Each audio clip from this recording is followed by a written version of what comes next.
Buenas tardes, bienvenidos señoras y señores a Panorama 360, aquí en la señal UCL de América Latina para todo el mundo. Vamos a hacer un repaso de noticias en esta semana que la verdad fue conmovedora porque ha sucedido de todo y creo que se van prendiendo esas llamas. Vamos a ver y esperemos que no explote. Vamos a empezar allí, nos vamos a ir a Irán. ¿Cómo falleció el presidente Raisi de Irán? Raro. Se fue a inaugurar allí con el presidente de Azerbaiyán. Fueron al límite de los dos países y a su vuelta el helicóptero en el que viajaba junto a también el ministro de Exteriores chocó y fallecieron todos. El Papa Francisco, China, Rusia, los países árabes, mismo en la ONU, por supuesto, le dieron sus condolencias.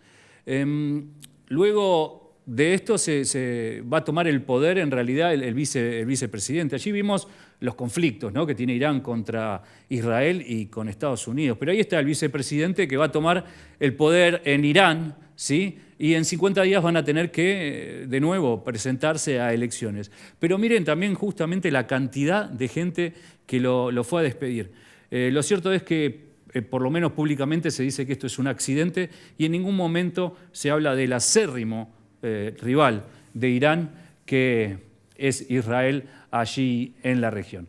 Bueno, nos vamos a ir trasladando y justamente vamos a hablar de Israel y qué dijo el fiscal general de la Corte Internacional de Justicia. Palabras muy duras, allí lo estamos viendo. Que tengo motivos, a ver si se puede ver un poco más, de pruebas recopiladas y examinadas por mi oficina, que el primer ministro de Israel, Netanyahu, y el ministro de Defensa, Gallant, deben enfrentar responsabilidades penales. Está hablando de delitos de genocidio.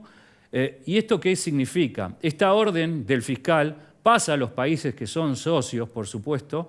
Lo que sí, cada país tiene la independencia o no de retener a Netanyahu y después, por supuesto, darlo a la justicia internacional. Lo cierto es que todavía no pasó al juez. Esto es lo que pide el fiscal. Cuando pase al juez, después veremos. Esto puede tardar unos 5 o 6 meses, pero ya el fiscal está hablando de genocidio, está hablando de Netanyahu. Bueno, vemos la respuesta. Vamos a oír la respuesta también de lo que dijo el premier israelí. Bueno, está hablando de los líderes democráticos de Israel, por supuesto, un ultraje moral de proporciones internacionales, es una vergüenza en la Corte Internacional. Qué burla a la justicia, qué vergüenza, dice, los absurdos cargos del fiscal contra mí y el ministro de Defensa israelí.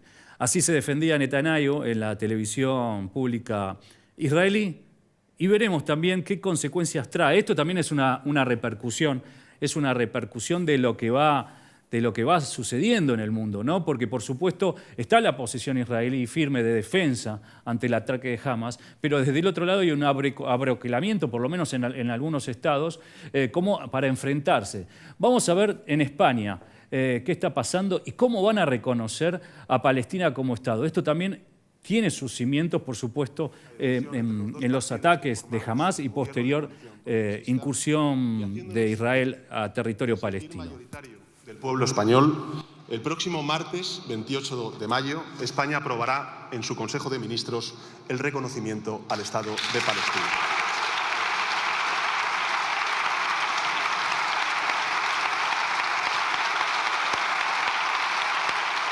Bueno, allí se vio como el presidente Sánchez de España estaba anunciando el reconocimiento. Son 3 los primeros países que van a reconocer Palestina y veremos qué da a hablar este reconocimiento en Israel, por supuesto, en su aliado absoluto que en Estados Unidos y también en la región europea. Mientras tanto podemos ver algunas imágenes, compartir, de lo que está sucediendo justamente en Gaza, la ayuda humanitaria, cómo llega y la desesperación que vemos de la gente.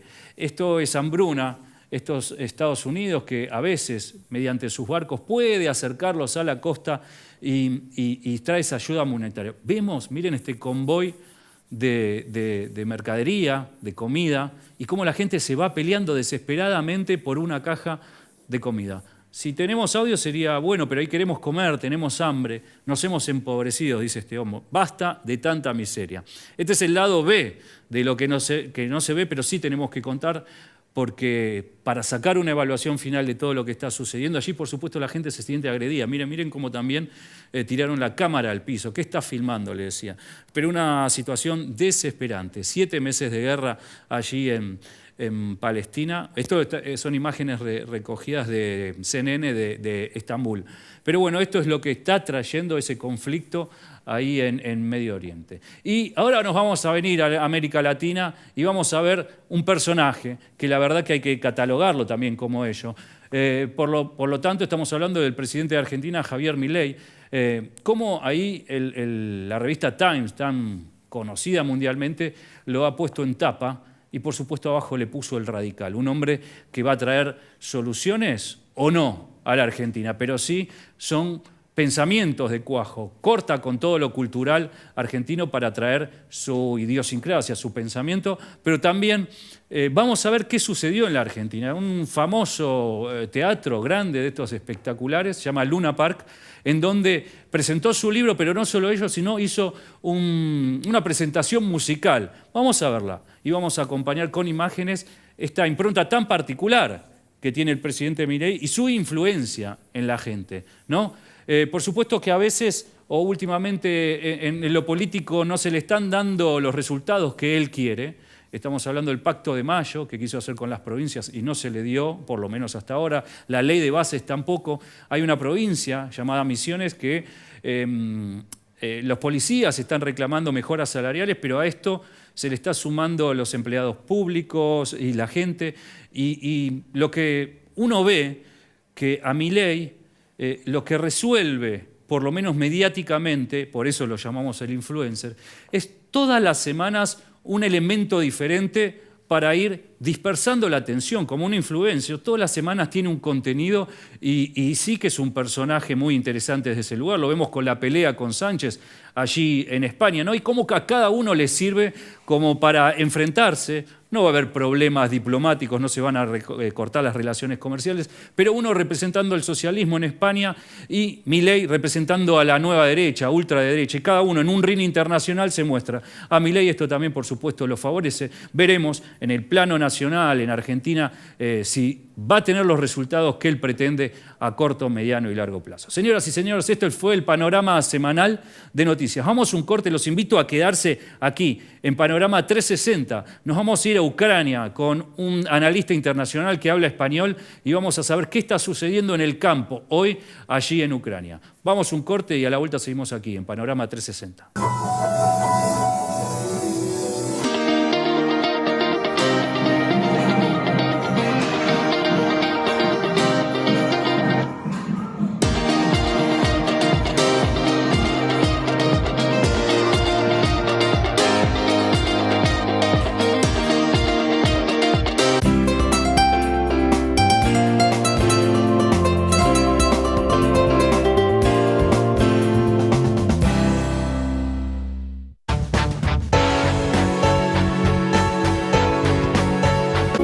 Pinturería Yanina le da color a su vida. www.pintureriayanina.com.ar.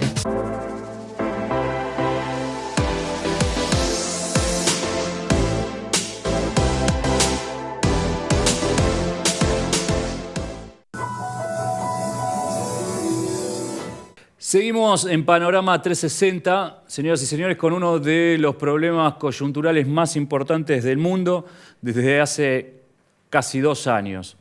Es la invasión de Rusia a Ucrania. Nos vamos a trasladar a Ucrania. Estamos comunicados con Alexander Srivchuk, quien es analista político ucraniano, es coordinador del Programa de Cooperación para España y Latinoamérica del Centro de Diálogo Transatlántico. Bienvenido, Alexander. Gracias, un placer participar. Gracias por invitarme. Bueno, la guerra de Ucrania siempre tiene picos, ¿no? Cuando van sucediendo cosas, parece que en los medios de comunicación tiene como más llegada, pero lo cierto es que esta guerra no ha culminado en ningún momento y se abren diferentes incógnitas, ¿no? Por supuesto que en este verano próximo en Europa se dice que Rusia va a aprovecharlo como para atacar mucho más fuerte a Ucrania. Si querés empezamos por esto y luego vamos analizando el proceso, ¿te parece? Sí, perfecto. Me parece muy bien. Bueno, Rusia cuéntame. ahora está... Sí, sí, Sí, por favor. habla. Rusia está atacando a Ucrania desde una zona donde no había frente, desde la provincia de Kharkiv, con un avance para desviar la atención de Ucrania desde el frente hacia el norte. Hay riesgo que Rusia va a atacar otra vez desde el norte, que ahora no pasan hostilidades allá. Ucrania está en defensa, no puede decir que Ucrania está avanzando, y Rusia sí está acumulando los recursos humanos e intentando capturar más terreno. Este verano esperamos la llegada de armamento como los aviones F-16, que sí van a venir, y armamento del último paquete de ayuda de Estados Unidos. O sea, este año seguimos en guerra seguramente. El año que viene no se sabe. Alexander, hablamos un poco del panorama, ¿no? El triste panorama que está sucediendo, pero si Rusia, si Putin logra sus objetivos del Donbass o crear esta columna de 4 repúblicas con Odessa incluido, se posesiona en un lugar a nivel internacional nunca antes visto, digamos, en este último tiempo. ¿Qué digo? Que puede llegar a tener muchas más ambiciones. Sí, por supuesto. Si caiga Odessa, van a atacar Moldova, República Moldova. No hay dudas. La frontera con Moldova está cerquita de Odessa. Y Moldova no tiene recursos y no tiene gente para resistir una invasión rusa. Para nada. Ese país no tenía intenciones militares ni no tiene. Por eso, si perdemos la costa, es un colapso para Europa del Este, seguro, porque Rusia no es un socio tranquilo y amigable. Europa va a enfrentar los retos de seguridad más fuertes y más serios si caiga Ucrania o si congelamos este conflicto bélico. No tiene solución ahora este conflicto bélico, sino que la resistencia armada. Ahora, el apoyo de Estados Unidos con el último paquete liberado de $60.000 millones, de alguna forma hace que sostengan, como vos bien dijiste, un año más el conflicto. Ahora lo que uno ve que por lo menos en el presidente Macron abre siempre un paraguas constante con el tema de Rusia y a mí por supuesto que ustedes están bajo guerra y eso ya es un drama, ¿no? Pero la próxima escala puede ser una escala global, digamos, ¿no? Que ya Europa esté asistiendo con soldados, no solamente con armamento, sino con presencia física. Y ahí el conflicto ya va a escalar a otro nivel y ahí vimos cómo Putin también amenazó con las armas nucleares y hace poco también con algún tipo de ejercicio militar de eso. Este conflicto ya tiene repercusión mundial. Ya es un conflicto no entre Ucrania y Rusia, pero entre Rusia y estilo de vida occidental, diciendo así. Rusia no lucha guerra por territorio ucraniano porque no es su objetivo. Sí quiere tomar Ucrania como tal y quiere tener influencia en Europa del Este directa, como tenía la Unión Soviética, práctica con tropas en el terreno controlando fronteras. Con Ucrania independiente es imposible para ellos. Y si vienen los soldados europeos, no significa un colapso, una catástrofe, una guerra mundial, guerra nuclear, etc. Porque es problema de seguridad de Europa. Es su problema. Claro. Ellos tienen que también pagar por su propia seguridad y no lo hacen todavía de manera adecuada. Nosotros perdemos gente cada día. Miles y miles mueren cada día para que ser un país independiente. Por eso no lo veo. Tampoco lo veo posible que los franceses o españoles o alemanes van a terminar en trincheras en Ucrania. Algún tipo de ayuda logística, protección, vigilamiento del espacio aéreo. Hay un montón de herramientas donde Europa sí puede asistir. Por ejemplo, las defensas antiaéreas. Los aviones europeos sí pueden entrar al espacio aéreo ucraniano para interceptar drones y misiles rusos, y no lo hacen todavía. Había casos cuando los misiles rusos entraron varios segundos, 15 segundos al espacio aéreo polaco, se volvieron a Ucrania y atacaron Ucrania otra vez. Y Polonia hizo nada, porque Polonia no quería un conflicto directo con Rusia. Pero me parece que vale la pena tomar decisiones drásticas, porque Rusia toma decisiones rápido, decisiones serias, recluta presos, recluta mercenarios de todo el mundo, no solamente rusos, hay venezolanos, sirios, nortecoreanos, de Afganistán, Sí, hay de todo. abre las cárceles para que vayan al frente. Vi una estadística que, por ejemplo, uno de esos soldados puede durar en el frente entre 1 mes y medio y 2. Los preparan apenas le dan armamentos y los envían a las trincheras contra Ucrania. Sí, porque es muy caro preparar un Claro, un un soldado. soldado de infantería moderno. Es muy caro. Se trata sobre millones de dólares. Y Rusia no tiene esta plata. Rusia no quiere invertir tanta plata a algunos extranjeros o sus mercenarios. Rusia tiene un montón de recursos humanos. Utilizan olas de gente. Es útil, porque a veces nos termina munición y Ucrania tiene que retroceder, porque tanta gente viene que no te puedes frenar este avance de un montón de soldados mercenarios, poco armados, pero un montón. Ahora, te cuento, yo estuve cubriendo la guerra como corresponsal en Karabaj, en el 2020. Sí.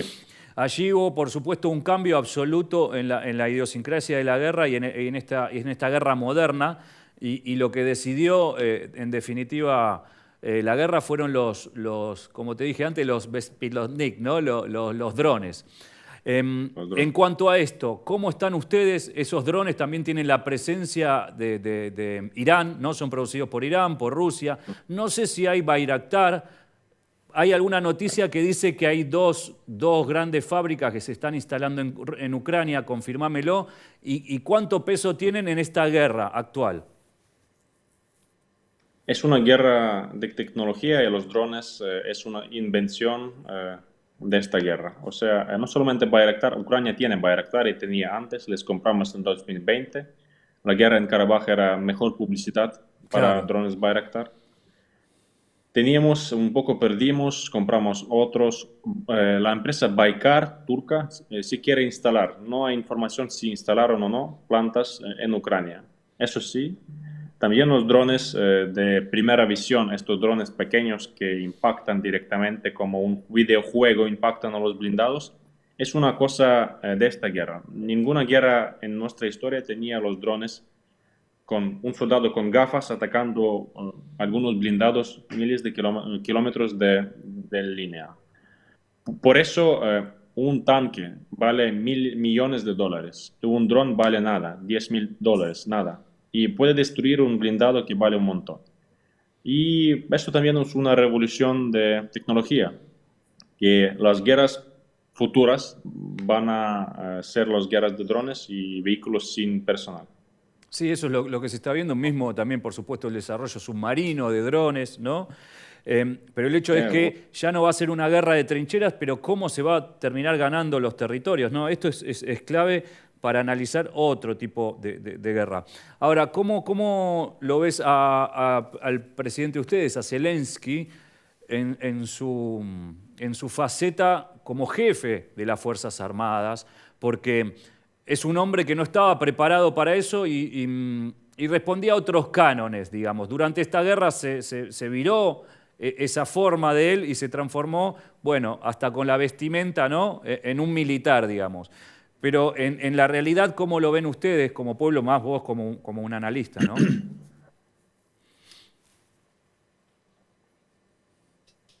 Más que 70% del apoyo público, social, pero las Fuerzas Armadas tienen un apoyo de 95, o sea, a tope, a las nubes. Las Fuerzas Armadas es una institución que tiene un apoyo total de toda la población.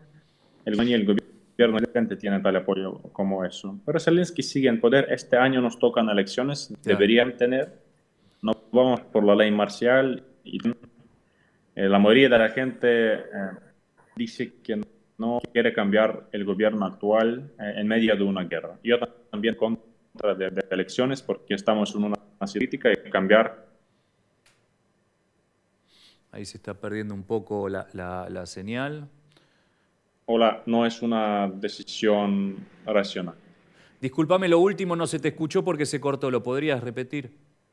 Sí, yo también estoy en contra de las elecciones Ajá. este año porque cambiar gente y gobierno en medio de una guerra no es una decisión racional y tenemos que seguir mismo rumbo con mismo equipo. Ahora, en cuanto a la sociedad, por supuesto que hay mucha emigración, ¿no? Del Donbass hacia el centro de Ucrania. Contanos un poco ese drama, ¿no? Porque gente que ha perdido sus hogares se tiene que reinstalar en otros lugares, hombres y tal vez jóvenes tienen que empezar a hacer el servicio militar o algunos van al frente. Contanos un poco para que la gente tome esa dimensión de lo que sucede, lo cotidiano, digamos. Bueno, lo cotidiano sí tenemos reclutamiento a partir de la edad 25. Ah, O sea, te pueden llamar al ejército a la guerra, no a servir a la guerra a partir de 25. También pueden llamar a los exmilitares, reservistas, etcétera, como en cualquier país. Pero en Ucrania es súper sensible. Esto está en el aire, un montón de jóvenes ya están reclutados. Es un problema para la economía porque la economía pierde especialistas formados. Puede ser abogados, funcionarios públicos, taxistas, médicos no tocan, son reservados. Y finalmente, nuestra juventud ahora es la generación de guerra. Mi abuela era generación de guerra, mi generación ahora también es una generación de guerra. En el mismo país pasaron 70 años entre la Segunda Guerra Mundial y la guerra que tenemos ahora. Desplazamiento interno de gente tiene tamaño enorme, ya se sabe sobre más que 8 millones desplazados internos. Para un país de 40 millones es un número gigante. 6 millones ya fueron al extranjero. La mayoría vamos a perder porque esta gente no va a volverse. La mayoría, me parece así, van a empezar su vida, carrera, familia en la Unión Europea, en cualquier otro lugar. Porque Ucrania ahora entra en una crisis demográfico grave. El gobierno comenta que una familia tiene que tener de 3 a 4 hijos claro. para mantener algún nivel de demografía. Y también entramos en una crisis económica a largo plazo. O sea, yo voy a pagar por esta guerra, mis hijos van a pagar por esta guerra. Y no sé si hay gente tan motivada entre los ucranianos en el extranjero para volverse y reconstruir el país. Me gustaría pensar que sí, que la mayoría van a volverse, pero también tenemos que vivir en realidad. ¿Cómo ves vos? ¿Ves algún fin a la guerra? ¿Le ves algún tipo de acercamiento por debajo, por algo que los medios de comunicación no saben, por lo menos un cese al fuego? ¿Sabés algo de eso? Y este año seguramente que no. Y yo no creo que este conflicto tiene solución alguna a corto plazo. Creo que no. Esto va a ser un conflicto parecido a lo que tiene Medio Oriente, sin solución, sin acuerdo de paz, algún alto el fuego, un año, un día sí, pero sin ninguna panorama pacífica. Si Ucrania quiere ser un país independiente y formar parte de la Unión Europea, eso inmediatamente entra en conflicto contra intereses imperialísticos de Rusia. Si Rusia sigue siendo una dictadura, una autocracia, no vamos a tener buena onda y relaciones con Rusia. Eso es lógico y se entiende. Por eso este año tendremos guerra, el año que viene depende de los recursos, depende de la situación interna en Rusia, en Ucrania y apoyo de los aliados. Me parece que es racional seguir apoyando a Ucrania porque Rusia, como yo dije antes, es una amenaza para la Unión Europea, para la seguridad europea y eso tiene sentido por delante. Bueno, Alexander, la verdad fuiste muy claro, te agradezco la exposición, por supuesto tu español es perfecto, así que bueno, me gustaría llamarte a lo largo del año por otras cosas y no por esta, pero bueno, es un gusto haberte tenido en nuestro programa. Igualmente, gracias por invitarme. Bueno, Oleksandr Srivchuk, vimos, ¿no? Desde allí, desde Ucrania, lo que pasa, de primera persona, ¿no? A veces nos parece lejana, pero ahora le pusimos una cara y un especialista, un analista político de lo que nos contó, lo que es lo diario, lo que es estratégico y parte de la guerra. Señoras y señores, vamos a un pequeño corte para luego seguir aquí en Panorama 360. Desde 1978 nos dedicamos a la comercialización y procesamiento de vidrio plano en Argentina. Calcillán es fundamental en los proyectos donde el vidrio es protagonista. Desde residencias particulares hasta universidades, aeropuertos, centros comerciales y mega emprendimientos inmobiliarios. Donde hay vidrio está Calcillán.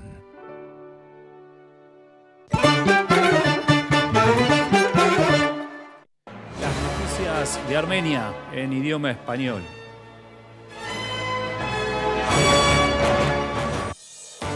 Nikol Pashinyan envió sus condolencias por la muerte del presidente de Irán y su delegación. La Unión Europea celebra los avances en el proceso de demarcación de la frontera entre Armenia y Azerbaiyán. Experta en Irán dice que no va a cambiar la situación por la muerte de Raisi en la región. El presidente de la Asamblea Nacional expresó sus condolencias por el fallecimiento del presidente de Irán. Se abre un registro de duelo en la Embajada de Irán en Armenia. La embajadora de la India dice que la cooperación en materia de defensa entre Armenia e Irán va muy bien.